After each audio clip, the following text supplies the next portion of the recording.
and welcome to the Flute Show with Florence Estrin. I'm Robert Estrin. Welcome.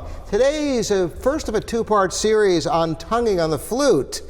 Florence, maybe you can tell us a bit about that. Okay, well, when we start any note of the flute, we want to start it with an articulation so that it's nice, clean sound. And one of the most basic types of tonguing is basically just t, which is taking your tongue behind your teeth, right at the top of your tooth by your gum, and just releasing it, t. Okay? And a lot of people say, well, I've heard tu, or da, or this. And well, you know what? Yes, these can all work. And part of it is maybe a little bit of personal preference, but also it depends on the type of tonguing you're trying to do. Now, one thing I would say, especially if you're a beginner, you know, t is a nice basic t or tu is very easy to do.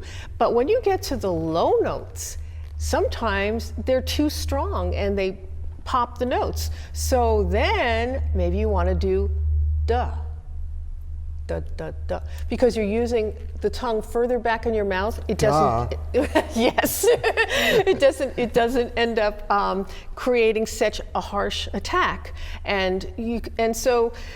But other things, like if you're playing something and you want it to be wispier, you might want to use a further back in the mouth on tongue. the French horn, yes. I was always taught to attack tu, but in the low register, sometimes more of a da, just to open the throat. So I wonder how much is personal preference and how much is instrument dependent.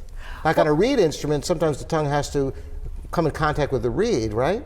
Like on a clarinet or saxophone? Well, not being a reed player, I'm not going to speak on that. But being a flute player, I can tell you that I would say the type of syllable you used is really, I would say mostly because of which register you're in.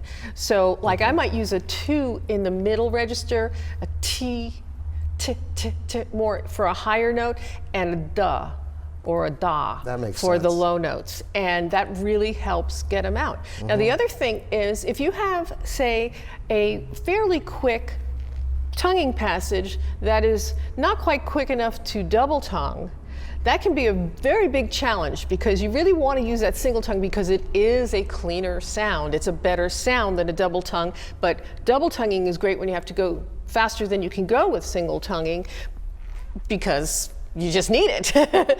So, but when you need to do that and you're trying to coordinate your fingers and your tongue, a little trick that I discovered years ago when I was in high school and we were on our way to Avery Fisher Hall for our big concert, and we got stuck in some major traffic. And I had this big flute solo that I was really nervous about, and I really wanted to get there early enough to warm up, and I was very concerned about the tonguing. And it was a very ethereal kind of thing. It's just the first flute and the strings. And I remember sitting in the car and just fingering the part and tonguing.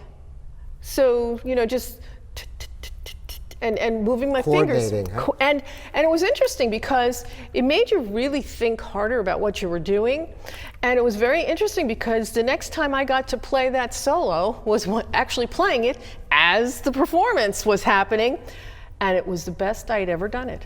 And I think that was really a very enlightening experience, because I learned that I could practice that way. And I sometimes do that even when I do have, you know, I can be making noise. I've talked about mental practice as well, and it can be, all practice is ultimately a thought process, so that's an interesting lesson. Right. And next time we're going to discuss double tonguing. And maybe even triple. Wow, so we have all kinds of exciting things in store for you. Thanks, Florence Estrin. This is the Flute Show. I'm Robert Estrin. Thanks for joining us. See you next time.